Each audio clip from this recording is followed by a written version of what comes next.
Today we're going to dive in on how to win the deal when we're not the highest offer, which is most of the time what's happening. We are not the highest offer, but somehow we're still able to win the deal. We're able to win over the seller, right? My name is Barsanti, CEO, founder of StorageLife. StorageLife is a community across the country. We're finding funding and operating self-storage together. We teach you how to do it or help you scale your portfolio. Check us out at storagelife.com if you want to know more.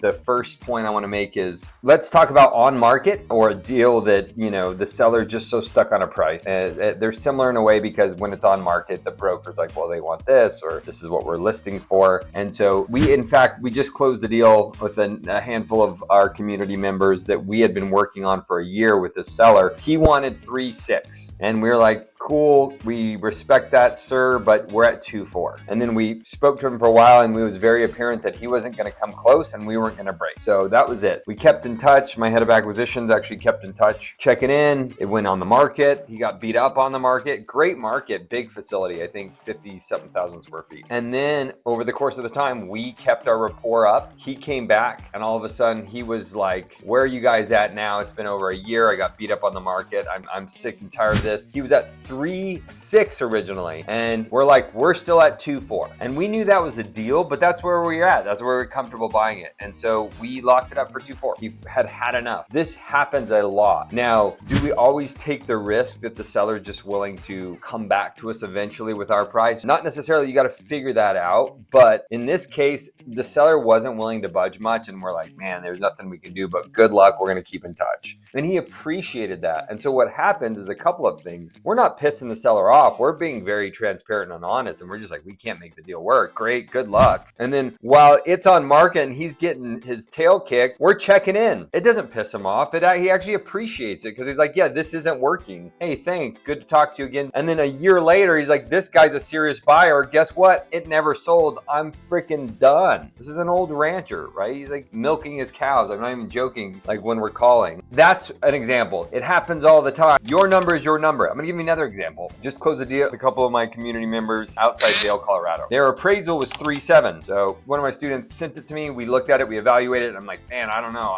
I'm like at 2.6. I'm like kind of embarrassed, but like we're $1.1 million off the appraised value. And so Joe was like, well, and I'm like, I don't know, dude, you can't offer more just because he got a high appraisal. Like this is where we're going to buy it at. Joe came back and the guy accepted it. 1.1 million under appraised value. There's more that goes into that. Regardless, we stayed with our number. So point number one, your number is your number. Your number is where you're comfortable. And then number two, we're going to figure out if your number is your number, how else can we make it work? This is all assuming conventional financing, right? And then we're going to go into creative financing. But with conventional financing, if they're not willing to sell or carry, your number is your number. Don't be influenced by anything else. You underwrote it. You know what you're doing. Hopefully you had help from other partners or coaches or whatever, but like that's your number. Stick with it and be okay with that. Don't be worried you're going to miss the deal. Most of the time they come back. We're literally looking at probably 3 deals this week that was like, oh, guess what? Hey, I know it's me. It's the broker we talked to 8 months ago. Guess what? Surprise, it didn't sell. I hear about that like every week, okay? So your number is your number. Number two, if the seller's stuck on a number and we're stuck on ours and it's way low, hey, look, I understand you're at 2. I'm just throwing out numbers. You're at 2, we're at 1.2. I can help you bridge that gap with creative financing. Otherwise, you're going to be stuck with your number and you're going to go shop it around. But guess what? Every good lender, good self-storage broker, or anyone else evaluating the property is going to do it like I'm doing it, which is based on underwriting. We have to hit a DSCR if we're going to go get conventional. I educate the seller all the time. I get to hit a DSCR. My expenses aren't going to be your expenses, right? And they're always like, well, it's only 8% expense ratio. And you're like, yeah, I know, but not for me. And so I'm going to take this to a bank or a lender like anybody else would. They're going to say, cool, we can lend at this number. It's not at $2 million. So anybody else is going to look at it the same. And so I help the seller understand that they're at 2, I'm at 1.2. How do we bridge that gap? We bridge the gap with creative finance, right? That's it. It's very simple. So I say this a lot. I'm going to get to your $2 million.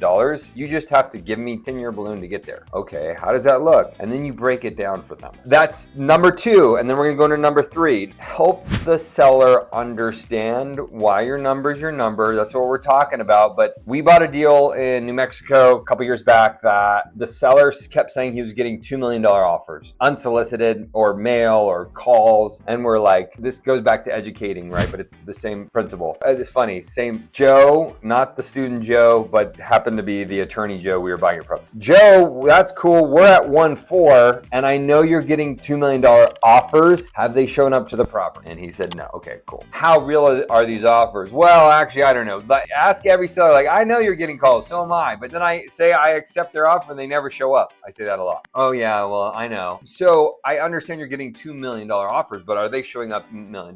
No, no way. But we're here at your house, meeting number 2. And here I print out, here's why we're at 1.4. That deal, we actually ended up doing creative financing. He was an attorney. It was awesome. We had to be careful. And then we pulled him into the deal at 10% equity. And that's what we got the deal done. We got it at 4% interest. We had to be creative. We had to educate the seller.